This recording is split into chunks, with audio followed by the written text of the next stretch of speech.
Hello student. आज का topic है हमारा role of DBA. DBA stands for database management system, sorry database administrator. तो डेटाबेस मैनेजमेंट सिस्टम में या डेटाबेस में जो डीबीए होता है उसका क्या रोल होता है, क्या उसकी रेस्पॉन्सिबिलिटी होती है, क्या क्या उसके वर्किंग्स होते हैं। तो आज हम आपको बता रहे हैं role of DBA in DBMS. DBMS में डेटाबेस एडमिनिस्ट्रेटर के क्या रोल होते हैं। Actually, DBA is the owner of the database and all the responsibility about the data is of DBA। सभी responsibility database administrator की होती है और DBA जो है actually owner होता है, इसलिए जो भी decisions, जो भी restrictions, जो भी security, जो भी अप्लाई कराना होता है वो सभी DBA ही हैंडल करता है। तो आज हम समझते हैं कि डेटाबेस एडमिनिस्ट्रेटर जो है क्या क्या काम करता है या उसकी क्या इंपॉर्टेंस होती है डेटाबेस को मैनेज करने में। The role of DBMS sorry role of DBA database administrator is very important and defined by the following functions. Number one is defining the schema.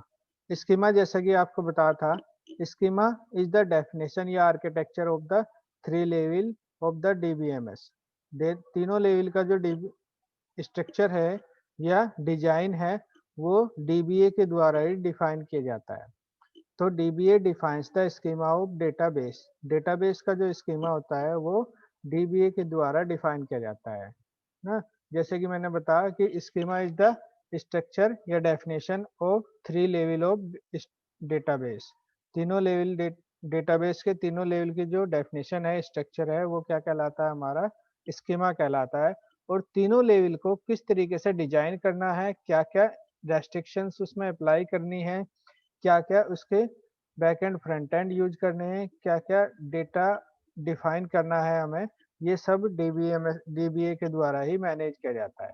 यानी dBA defines the schema which contains the structure of data in the application. DB sorry schema जो है database applications में structure को define करता है और dBA जो है उस स्ट्रक्चर को डिफाइन करता है। DBA determines what data needs to be present in the system and how this data has to be represented and organized। DBA determine करता है कि सिस्टम में क्या डेटा हमें स्टोर करना है, क्या डेटा हमारा सिस्टम में प्रेजेंट करेगा और इस डेटा को हम किस तरीके से रिप्रेजेंट करेंगे या किस तरीके से इस डेटा को मैनेज करते हैं ना। जैसा एग्जाम्पल के लिए, जो कोई भी वेबसाइट है, सपोज यूनिवर्सिटी की वेबसाइट है, तो यूनिवर्सिटी के जो भी ओनर्स हैं, जो भी डेटाबेस एडमिनिस्ट्रेटर है, वो ही डिफाइन करते हैं कि क्या क्या इंफॉर्मेशन स्टूडेंट से एक्सेप्ट करनी है और क्या क्या इंफॉर्मेशन यूजर को शो करानी है ना। जैसे स्टूडेंट से हमें आधार नंबर भी ऐड ले करना है, समय समय पर एडिशन होते हैं, अपडेट्स होते हैं। जैसे अभी आधार नंबर कंपलसरी हो गया, उसके बाद रेस्ट्रिक्शंस लगाई गई कि आधार नंबर जो है हमारा 10th की मार्कशीट से मैच होना चाहिए। तो ये समय समय पे जो डेफिनेशंस है, ये सब कौन डिफाइन करता है, डीबीए ही डिफाइन करता है ना। साथ ही साथ database administrator creates the original schema. Database administrator जो है या डीबीए ओरिजिनल स्कीमा को क्रिएट करता है। जैसे कि मैंने बताया, DBA creates the schema, manipulate the schema या update the schema. DBA database को या स्कीमा को क्रिएट करता है, मैनिपुलेट करता है और समय समय पर उसको अपडेट भी करता है। This is accomplished by writing a set of definitions. ये काम कुछ डेफिनेशंस के द्वारा किया जाता है, which are translated by the DDL compiler. ये डेफिनेशंस कहाँ बनाई जाती है, डेटा डेफिनेशन लैंग्वेज कंपाइलर के द्वारा बनाई जाती है। एक लैंग्वेज आप पढ़ेंगे, मैं पढ़ाऊंगा एसक्यूएल, स्ट्रक्चर्ड क्वेरी लैंग्वेज। तो स्ट्रक्चर्ड क्वेरी लैंग्वेज में हम थ्री पार्ट पढ़ते हैं, DDL, DML, DCL. Data definition language, data manipulation language और data control language. Data definition language में डेटा को डिफाइन किया जाता है, यानी जो भी हम डेटाबेस बनाएंगे, जैसे टेबल हमारी एक डेटाबेस होती है, तो उसको डिफाइन करते हैं कि कितने इसमें कॉलम्स होंगे, हर कॉलम का क्या डेटा टाइप होगा, क्या उसकी रेस्ट्रिक्शंस या वैलिडेशंस होगी और क्या उसकी रेंज ऑफ वैल्यू होगी, किस कॉलम में कितनी वैल्यू हम एक्सेप्ट कर सकते हैं या स्टोर कर सकते हैं। तो DDL कंपाइलर के द्वारा स्कीमा को डिफाइन किया जाता है और डेटाबेस एडमिनिस्ट्रेटर उस स्कीमा को क्रिएट करता है। क्लियर? सेकंड जो इम्पोर्टेंट वर्क है या रोल है डीबीए का, DBA define the security and integrity checks. DBA database की सिक्योरिटी और इंटीग्रिटी को डिफाइन करता है। जैसे मैंने बताया था पहले, security means secure the data from the accidental damage और अनऑथराइज पर्सन। डेटा को एक्सीडेंटल डैमेज से या अनऑथराइज पर्सन से डेटा को सिक्योर करना ही क्या कहलाता है? सिक्योरिटी कहलाती है ना। एक्सीडेंटल डैमेज यानी हार्ड डिस्क क्रैश हो जानी, पावर फेलियर हो जाना, नेटवर्क फेल हो जाना, उससे डेटा को सिक्योर करना ना। और अनऑथराइज पर्सन यानी एक ऐसे पर्सन के द्वारा डेटा को ऐसे पर्सन से सेव कराना जो पर्सन डेटाबेस का यूजर या ऑथराइज यूजर नहीं होता, जैसा कि हैकर्स हम जनरल लैंग्वेज में बोल देते हैं। तो हैकर्स वो पर्सन है जिसको डेटा को यूज करने की परमिशन नहीं है, फिर भी वो उस डेटा को यूज करता है और इलीगल वर्क ना करता है।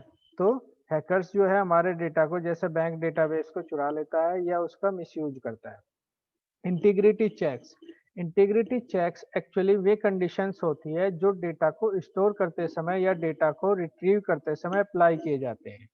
यानी जैसे roll number can be integer only, roll number हमारा केवल इंटीजर हो सकता है।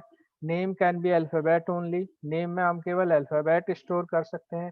Percentage marks can be 0 to 100, percentage marks 0 से 100 तक ही हो सकते हैं। तो इस तरह की जो वैलिडेशन अप्लाई होती है that is known as the integrity checks. तो ये सब सिक्योरिटी और इंटीग्रिटी चेक्स भी डीबीए के द्वारा ही हैंडल किया जाता है या डिफाइन किया जाता है। कैसे? The DBA defines the access restrictions and security checks accordingly. DBA database के एक्सेस रेस्ट्रिक्शंस को डिफाइन करता है और सिक्योरिटी चेक्स को भी डिफाइन करता है।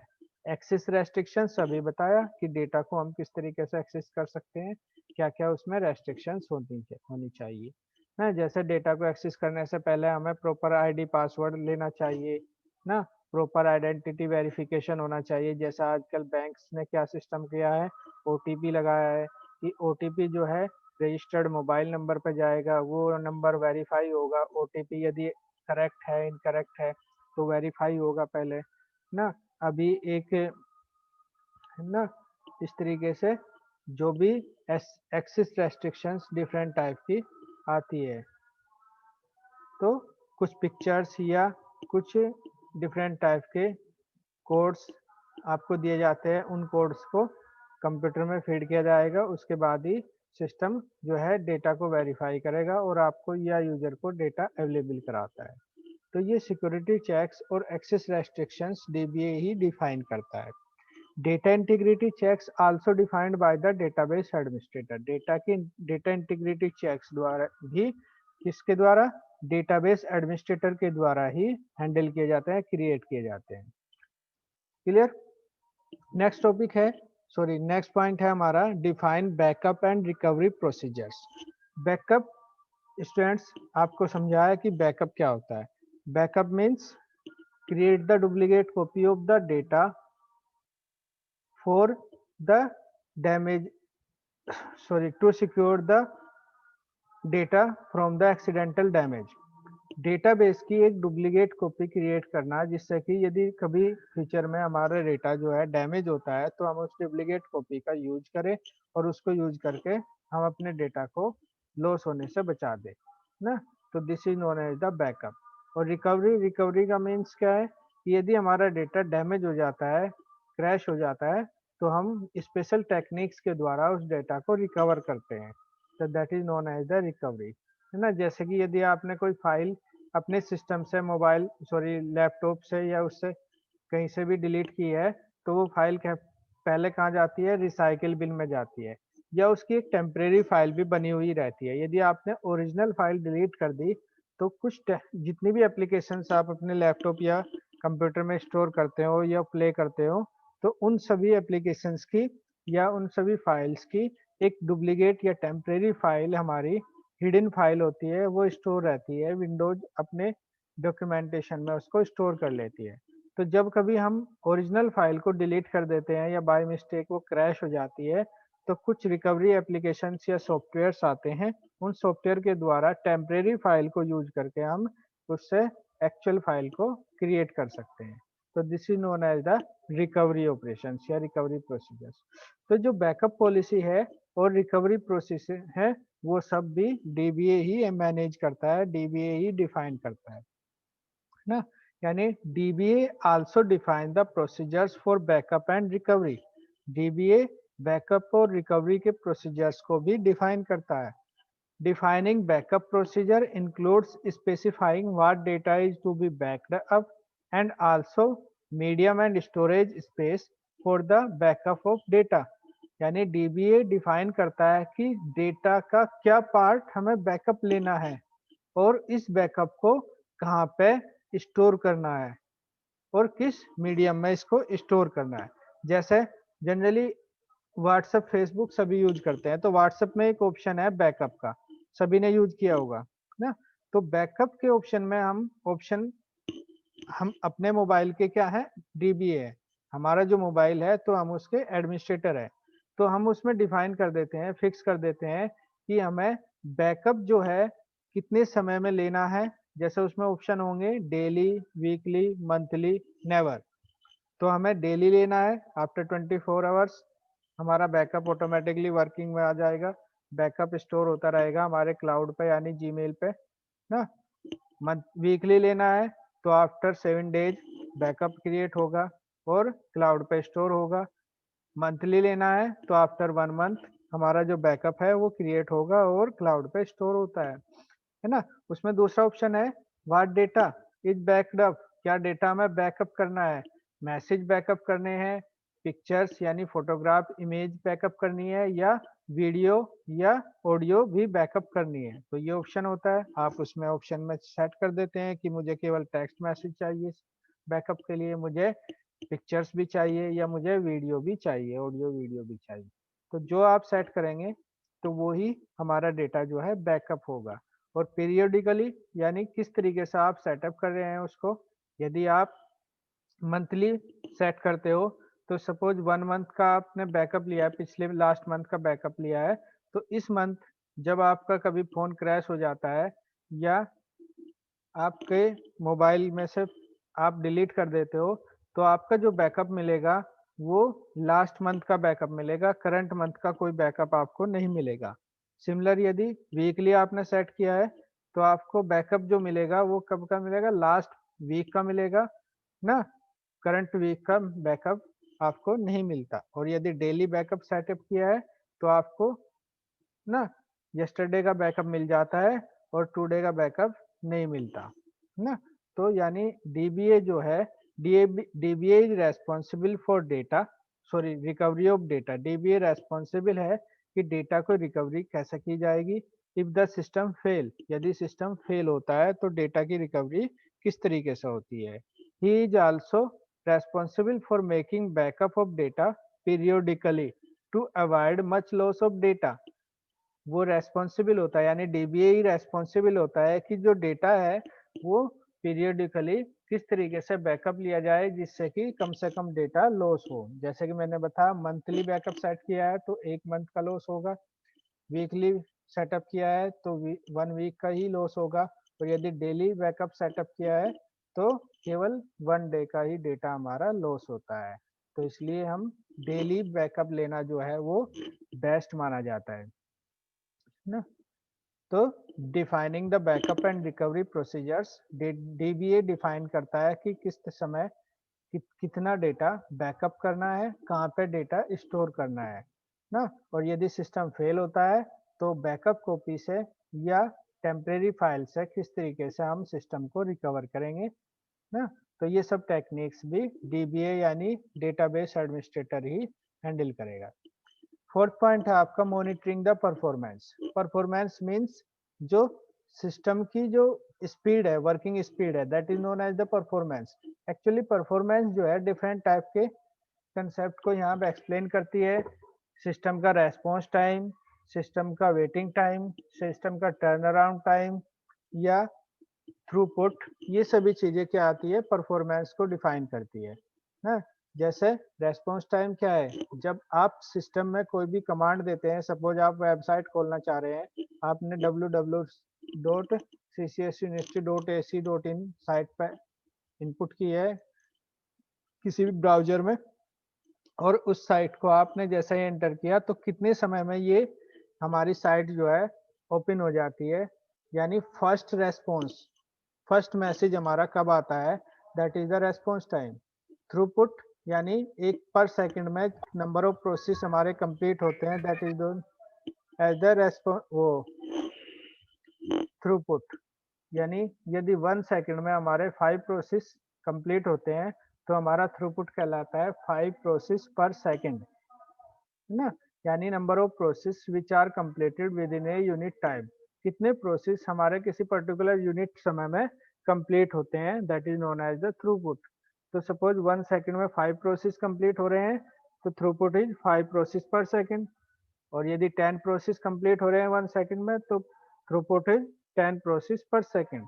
तो जैसे जैसे थ्रूपुट बढ़ेंगे तो परफॉर्मेंस हमारी बढ़ेगी।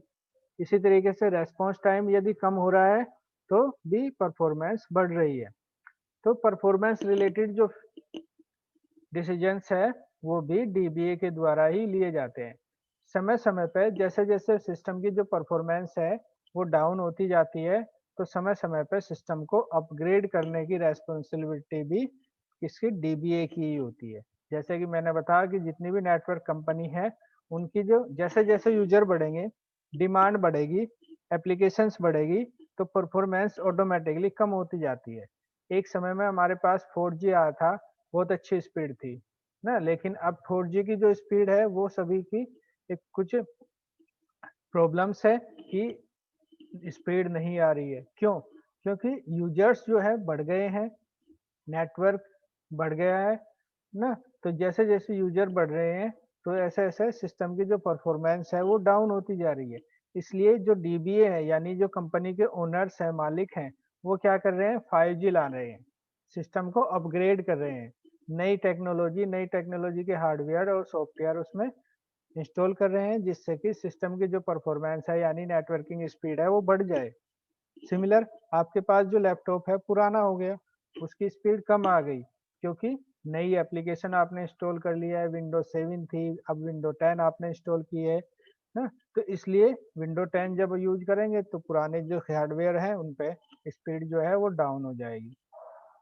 तो इस तरीके से जैसे जैसे आप न्यू एप्लीकेशंस यूज करते हो या यूजर्स इम्प्रूव होते हैं तो उसी के अकॉर्डिंग सिस्टम की जो परफॉर्मेंस है वो डाउन होती चली जाती है।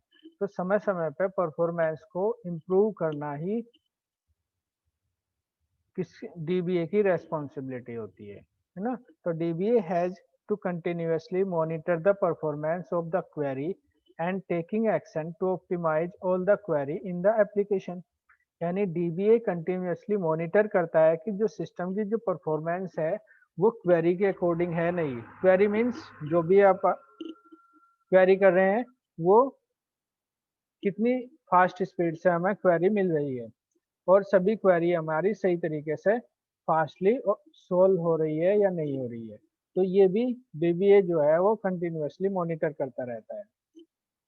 DBA is responsible to make necessary changing to the database system and other performance related aspects to make the database efficient. DBA responsible होता है कि जो भी necessary changes है सिस्टम में और जो परफॉर्मेंस से रिलेटेड एस्पेक्ट है उनको चेंज किया जाए जिससे कि सिस्टम जो है हमेशा अपग्रेड रहे, एफिशिएंट रहे ना, जैसे मैंने एग्जाम्पल के द्वारा आपको बताया है। नेक्स्ट पॉइंट है हमारा generating the authorization for the database. मैं आपको बता रहा हूँ कि जब आप बैंक में जाते हो और आप डिमांड करते हो सर मुझे एटीएम चाहिए, तो एटीएम मीन्स आप परमिशन ले रहे हैं, ऑथराइजेशन यानी परमिशन ले रहे हैं बैंक मैनेजर से या डीबीए से कि मुझे डेटा को, बैंक के डेटा को यूज करने की परमिशन दीजिए। कितनी परमिशन देनी है ये डिपेंड करता है आपके जो बैंक अकाउंट है उस पर। यानी डिसाइड करेगा डीबीए कि आपको किस तरह की वैलिड परमिशंस दी जाए, यानी आपका जो एटीएम कार्ड है वो किस तरह का बनाया जाए, आपको जो यूजर आईडी पासवर्ड है वो किस तरीके से दिया जाए कि आप उसमें से केवल मनी विड्रॉ करें या केवल व्यू करें या ट्रांसफर भी कर ले। तो डिफरेंट टाइप की एप्लीकेशंस, जैसे आपके पास नेट बैंकिंग है तो आप अपने अकाउंट से दूसरे यूजर को ट्रांसफर कर सकते हो, अदर बैंक में भी ट्रांसफर कर सकते हो। आपके पास केवल एटीएम कार्ड है तो आप उससे केवल मनी विड्रॉ कर सकते हो ना, क्रेडिट कार्ड है तो शॉपिंग वगैरह भी कर सकते हो विदाउट कैश। तो डिपेंड करता है कि जो डीबीए है वो आपके रिक्वायरमेंट के अनुसार आपको ऑथराइजेशन या परमिशन दे कि आप डेटा के किस पार्ट को किस समय तक यूज कर सकते हो। The granting the different type of authorisation या permission for the data access to various users of the database provided by the DBA, यानी डिफरेंट टाइप के यूजर्स को डिफरेंट टाइप की परमिशन डेटाबेस एडमिनिस्ट्रेटर द्वारा ही दी जाती है। DBA needs to interact continuously with the user to understand about data in the system and its use. DBA continuously user से interact होता है कि जो डेटा है वो हमारा किस तरीके से यूज किया जा रहा है और डेटा से रिलेटेड जो भी कंसेप्ट है उसको हम कैसे हैंडल करें। जैसे कि जो भी डीबीए होते हैं, जब भी कंपनी के ओनर्स होते हैं ना, एडमिन लेवल पर जो काम करते हैं वो कंटिन्यूअसली चेक करते हैं कि कितने मेरे यूजर्स हैं, उन यूजर्स की क्या क्या डिमांड है। जैसे जैसे डिमांड बढ़ती है तो यूजर को उसी के अकॉर्डिंग उनके राइट्स अवेलेबल करा दिए जाते हैं। पहले एटीएम केवल पैसे निकालने के लिए काम आता था, लेकिन इस समय एटीएम का यूज हम पैसे निकालने के साथ साथ, विड्रॉ करने के साथ साथ शॉपिंग के लिए यूज कर सकते हैं, कहीं से भी बैंक में फीस डिपॉजिट के लिए भी यूज कर सकते हैं, मोबाइल रिचार्ज के लिए भी यूज कर सकते हैं, या आप एटीएम के द्वारा मनी ट्रांसफर भी कर सकते हैं। तो जैसे जैसे यूज बढ़ रहे हैं उसी तरीके से सिस्टम को कंटिन्यूअसली चेंज किया जा रहा है। तो ये सब ग्रांटिंग या परमिशंस जो है डीबीए के द्वारा ही दी जाती है। और लास्ट पॉइंट है हमारा schema and physical organization modification, यानी जैसे मैं बता रहा था कि समय समय पर हमारे डेटाबेस को मॉडिफाई करना होता है according to user requirement. User की रिक्वायरमेंट के अनुसार हमें सिस्टम को हमेशा अपग्रेड रखना होता है। इसलिए जो डेटाबेस एडमिन सॉरी जो डेटाबेस की डेफिनेशन है यानी स्कीमा है या फिजिकल ऑर्गेनाइजेशन है, उसको भी समय समय पर मॉडिफाई करना पड़ेगा ना। जैसे कि मैं बता रहा था अभी कि पहले स्टूडेंट के स्कॉलरशिप फॉर्म भरते थे तो उसमें बिफोर 5 इयर्स ना, कुछ साल पहले क्या था कि आधार नंबर का कोई ऑप्शन नहीं था, लेकिन इस समय आधार नंबर जो है एक कंपलसरी एंट्री है और सभी जितने भी फॉर्म्स है उन सब में आधार नंबर जो है फर्स्ट डिमांड किए जाती है। तो आधार नंबर जो है का एक कंपलसरी कॉलम है, इसलिए जो भी टेबल्स या डेटाबेस बनाए गए हैं उनमें मॉडिफिकेशन करके एक कॉलम और बढ़ाया गया है जिसको आधार नंबर से स्टोर किया गया ना। तो इस तरह के चेंजेज हमें या फिजिकल ऑर्गेनाइजेशन मॉडिफिकेशन समय समय पे करने पड़ते हैं। तो ये जो मॉडिफिकेशन है ये भी डीबीए के द्वारा ही मैनेज किए जाते हैं। जैसे आजकल क्या है कि जीएसटी का काफी रोल रहा है मार्केट में, तो जब जो भी शॉपकीपर हैं तो उनको जीएसटी नंबर लेना कंपलसरी है। तो कोई भी बिल जनरेट होगा, यदि ऑनलाइन बिल जनरेट होगा तो सबसे पहले उसमें जीएसटी नंबर की डिमांड होती है। तो जीएसटी का कॉलम उसमें एडिट करना पड़ता है और जो भी सॉफ्टवेयर पहले थे उनको अपग्रेड करके जीएसटी में कन्वर्ट करना पड़ता है। तो इस तरीके से मॉडिफिकेशन समय समय पे करने होते हैं ना। तो इन मॉडिफिकेशन के अकॉर्डिंग ही हम डेटा को अपग्रेड करते हैं, यानी either the modification of database schema और the description of physical storage organisation defined by the DBA. For example data dictionary. Data dictionary एक डिफरेंट टॉपिक है जिसको मैं बताऊंगा। Actually data dictionary contain the information about data. Data dictionary जो है data की information contain करती है। एक डिक्शनरी सिंपल सुना है आपने, यानी dictionary is the collection of words. Data dictionary is the collection of information about data. हमारे डेटाबेस में क्या क्या डेटा स्टोर है और कौन सा डेटा किस लिए स्टोर है, तो वो सब इंफॉर्मेशन हमारे डेटा डिक्शनरी में स्टोर होती है। तो डीबीए जो है डेटा डिक्शनरी को भी डिफाइन करता है या डिफरेंट टाइप के मॉडिफिकेशंस भी करता है। तो स्टूडेंट ये 6 पॉइंट है या 6 इम्पोर्टेंट वर्क है ऑफ डीबीए डेटाबेस एडमिनिस्ट्रेटर। और डीबीए जो है एक इम्पोर्टेंट पर्सन होता है या ग्रुप ऑफ पर्सन होता है जो पूरे डेटाबेस को हैंडल करता है, मैनेज करता है। क्लियर? तो ये सभी चीज़ें आपको समझ में आ गई होगी।